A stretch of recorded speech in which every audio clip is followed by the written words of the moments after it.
first with Chris Broussard talking Mavs Clippers. Game 2 from last night, Luka Doncic pouring in a team-high 28 points to go along with 8 boards, 7 assists. All that in just 28 minutes of action because of foul trouble. He was out most of the second half. The easily ejected Kristaps Porzingis managed to stay in, chipped in 23 and 7. And though Kawhi had a 35-point double-double, it wasn't enough. Mavs win. They even the series at a game apiece. Chris Broussard, what chances do the Dallas Mavericks have of actually beating the Clippers in this series? Oh, here we go. Come on, Broussard. Come out firing because it was bad earlier in the show. Yeah, you know, tough early going. Redeem yourself. 5. That means they're going to lose a game. All right, I'm sticking with that, but I'll play along with the question. 15%. 15% chance that Dallas wins this series. Oh! Look, the Mavericks are great.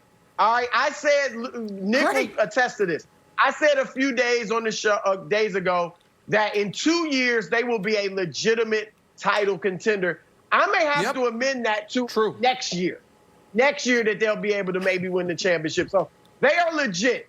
But here's the thing. Despite Nick's fake news graphic about playoff P in which he tried to disparage you, he showed 5 playoff games from Paul George. Paul George has played 78 career playoff games. He's averaged 20 points a game in his playoff career, and he's averaged at least 24 or more in the previous 4 playoff seasons, Nick.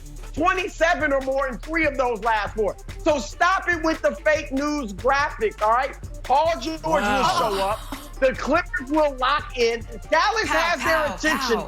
I know I sound like I'm grasping for straws, but Dallas has the Clippers' attention. Watch, you're going to get a different Clippers team the rest of this series. Can I ask you a question? Broussard is back. Broussard, let me ask you a question. That was great. And by the way, I tried to be fair to Paul George. I didn't pick out any games from when he was a young player. Every one of those games in the last, from 2017 to now, but set that aside. Here's the question I have for you. Why didn't the Mavs have their attention yesterday? If that's your hypothesis, the Clippers were on the court when the Mavs outscored them 69-48 in game 1. The 18-2 start, then a 69-48 run that obviously all changed whether the Mavs were going to win that game or not. The game changed irrevocably when Kristaps got thrown out. Why did that not warrant the Clippers' attention if this is an attention deficit issue as you're positing? The Clippers have done this all season long. All right, they have not been locked in mentally because they thought they could show up and win. And they have. They beat the Lakers without Paul George. They think they can just step on the court and win. Now they know they can't. You saw it. You saw a decided difference in the way they started the fourth quarter. It wasn't successful because by that time, Dallas was rolling. All right, they were in rhythm and they were unstoppable. But you could see the difference in the Clippers at the start of the fourth quarter last night defensively than what you saw previously. They will make better defensive rotations. They will make better defensive reads, and that will be the key. Look, Luka's not the issue. Luka's great. He's going to get his points. But Luka played 28 minutes in game 2. Luka wasn't the key to Dallas coming back from that early deficit in game 1. He was on the bench, okay? The key has been the Mavericks bench. And the Clippers have had the best bench in the league the whole season. Now, all of a sudden, they're getting outplayed by the Mavericks in the first 2 games. I don't think that's going to continue. I think the Clippers bench will have the edge going forward, and that'll be a key. So, Wilds, you asked me you asked me a question off the air before the show, and you alluded to it a few segments ago, which is, Nick, why are you so quick to dismiss the Lakers' loss, and you are reacting as such to the Clippers' loss? And I think it's a fair question. Why are you doing my question to you? It's the heart. Well, because I didn't know if you were going to ask it. Sorry, my bad. My apologies. Go ahead. You want to ask me? Radio show. You want to ask me? No, go ahead. Go ahead. What else is that? No, do it. My bad. You're right.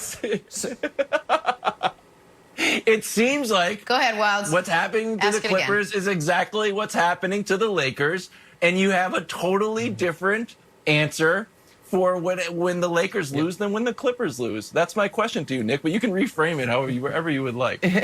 Because here's why, and it's a legitimate question that I think the audience is probably wondering as well. Why? Because no, hold on.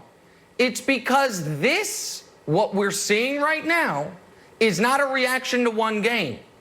On the Clippers, it is a reaction to the entire season that we've seen. That's fair. They didn't have a set rotation the whole season. They were not entirely whole with their top 8 players all season. Paul George and Kawhi Leonard, as brilliant as they were not brilliant at the same time quite as often as you would have thought for a duo that was going to work seamlessly together all season. They had intermittent effort all season. They, for some reason, decided Reggie Jackson needs to be a featured actor once they got him in the buyout market. That never changed. The Clippers, to me, are confirming my deepest held beliefs about them.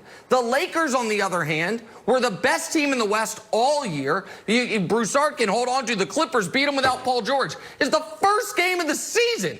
They've played twice. They played 3 times since then, once on Christmas. That game came down to the last possession. 2 more times after that, the Lakers won both. So I am not, if the Clippers had looked perfect these 2 games, then I would say, okay, everyone that said they're going to be a different team in the playoffs, I have to admit that's a possibility. When they started the playoffs off, Broussard, 18-2, I will admit, I was saying to myself, man, maybe everyone was right. They do have a different gear. But since that 18-2 run, they have been outplayed. Since that moment, they have been the worst of the 2 teams.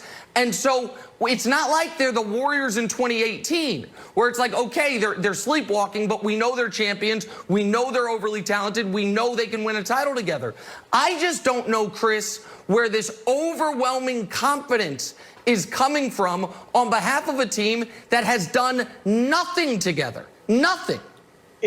It comes from their talent and their depth. Now, you are right, and we've talked about this before. They have not had their full complement of players, but for 11, 12 games this entire season. Yeah, 12. That is a problem.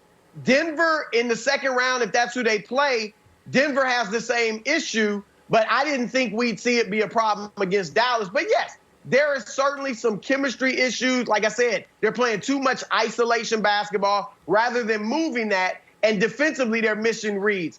All of that is a factor or is a result of them not being together for most of the season. So that part is fair. I just think they can overcome it. All right, well, game 3, Clippers and Mavs. We'll see if they can Friday night. Back to some football. Do the Dallas Cowboys have the most electric offense in the NFL? 3,000-yard receivers? Some think so. First things first.